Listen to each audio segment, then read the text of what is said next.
Caffeine, the world's most widely consumed psychoactive drug. For what reason? Well, let's take a look at how it works. When ingested, caffeine is absorbed into the bloodstream and distributed around the body. Then, the clock starts ticking. Within 30 to 60 minutes, caffeine levels in the brain have peaked, blocking the receptors which stimulate sleepiness.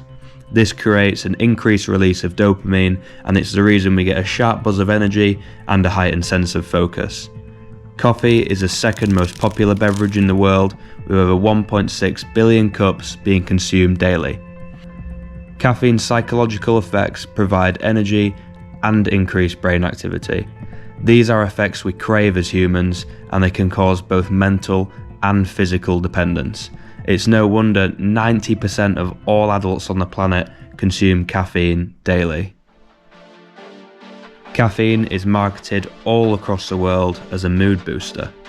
This strategy is designed to increase our intake while most of us remain unaware of safe consumption limits. More modern forms of caffeine are often paired with another addictive substance, sugar. Similar to caffeine, sugar simulates dopamine production in the brain. This turns a complex, bitter-tasting beverage into a concoction of sweetness and flavour. Companies everywhere are creating their products based around these highly addictive substances to keep our cravings coming back again and again. This is why so much sugar is added to energy drinks and coffee. It makes us associate a welcoming taste into a beverage full of caffeine. So why am I telling you all this? About a month ago, I just woke up as I normally would, and I went to go get my first cup of coffee.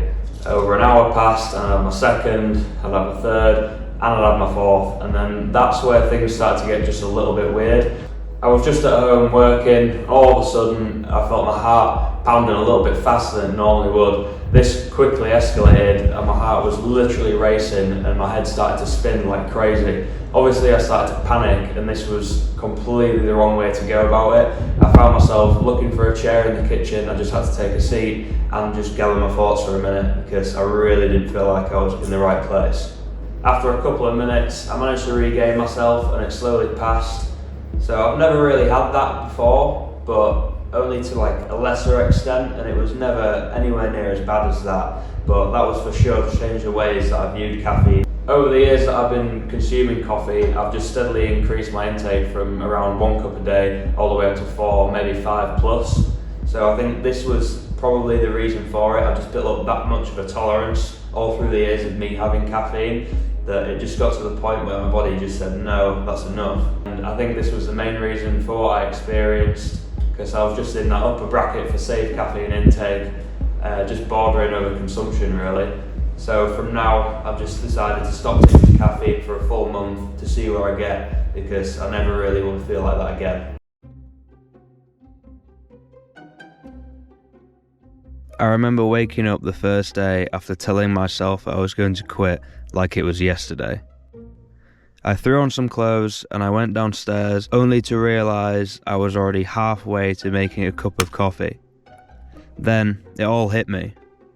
I was so dependent on caffeine that my mind was in complete autopilot to get its dopamine fix.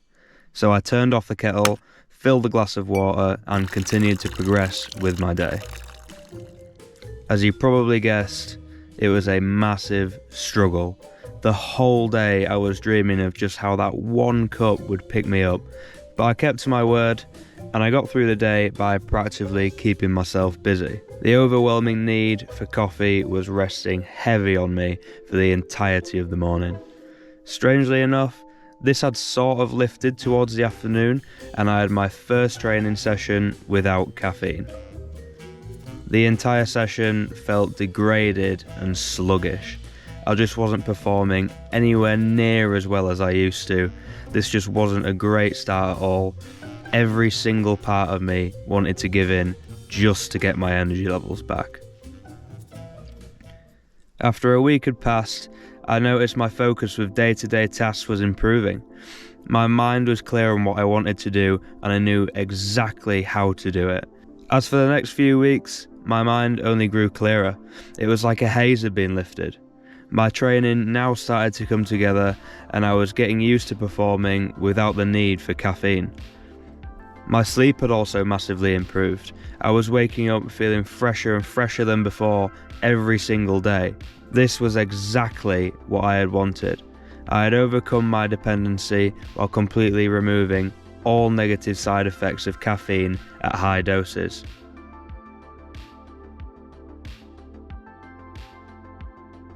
So, why did all this happen? Caffeine consumption can be classified into these three categories. 1. Low caffeine users. This is less than 200 milligrams a day. 2. Moderate caffeine users. This is anywhere between 200 and 400 milligrams per day. And finally, number 3. High caffeine users. This is more than 400 milligrams every single day. Caffeine intake at very high doses exceeding 500 to 600 milligrams can cause anxiety and tremor-like episodes by reducing blood flow to the brain.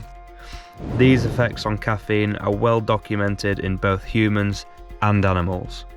My caffeine intake put me towards the higher end of safe consumption, leading me to surpass the positive effects of increased awareness and transcend into a massively stressed state. Caffeine also has what's called a half-life. This means that after a certain amount of time, in this case it's 5 hours, the caffeine in the body is halved, meaning that it would have taken me 5 hours for all the caffeine in my body to decrease by just 50%. Considering it only took me around 4 hours to drink all 4 coffees, the stacked effect of caffeine in such a short period of time is what I think caused the problem.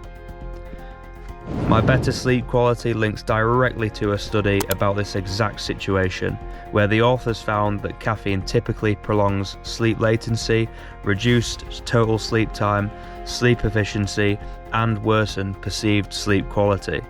This would suggest why after reducing my large intake of caffeine, my sleep quality had improved massively.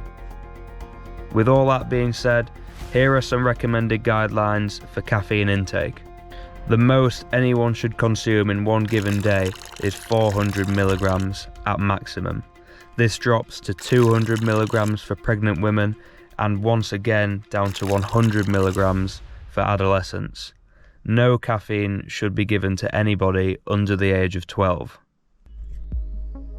This video isn't to scare you from caffeine, but more to educate on how much we should actually be consuming. So don't be put off by my experience, as caffeine can actually have a wide range of positives which we can use on a day-to-day basis.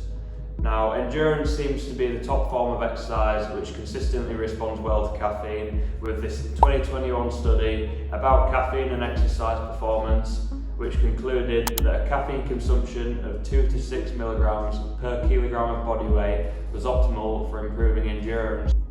For strength, however, the data is still uncertain, as most of the results remain relatively inconsistent. It is worth noting about these 3 studies that explored the effects of caffeine on strength, in which all reported ergogenic effects. However, the effects in these studies were small, with a percent change of 2 to 7%. Such small increments in strength are a lot more useful for top-end athletes, not your everyday consumer. Let's answer the big question then. Will I ever be taking caffeine again? Initially, no. I didn't want to go anywhere near that experience I had a few months ago, and if that meant completely quitting caffeine out of my diet, then I was willing to accept that. But after making this video, my perspective has slightly changed. I feel a little bit more inclined to take it here and there just to boost my workouts, while obviously sticking to the recommended guidelines I outlined earlier in the video. So in the end, yes, I am planning to reintroduce caffeine into my intake, but it'll only be for sporting purposes, never exceeding the 400 milligrams and just sticking to that 2 to 6 milligram per kilogram of body weight rule. So I'll also be cycling on and off for periods. This will just keep the positive effects fresh when I need them and reduce any tolerance that I'll build up over the few weeks. So that's it for the video, guys. I hope you all enjoyed. Remember to like, comment and subscribe, and I'll see you in the next one.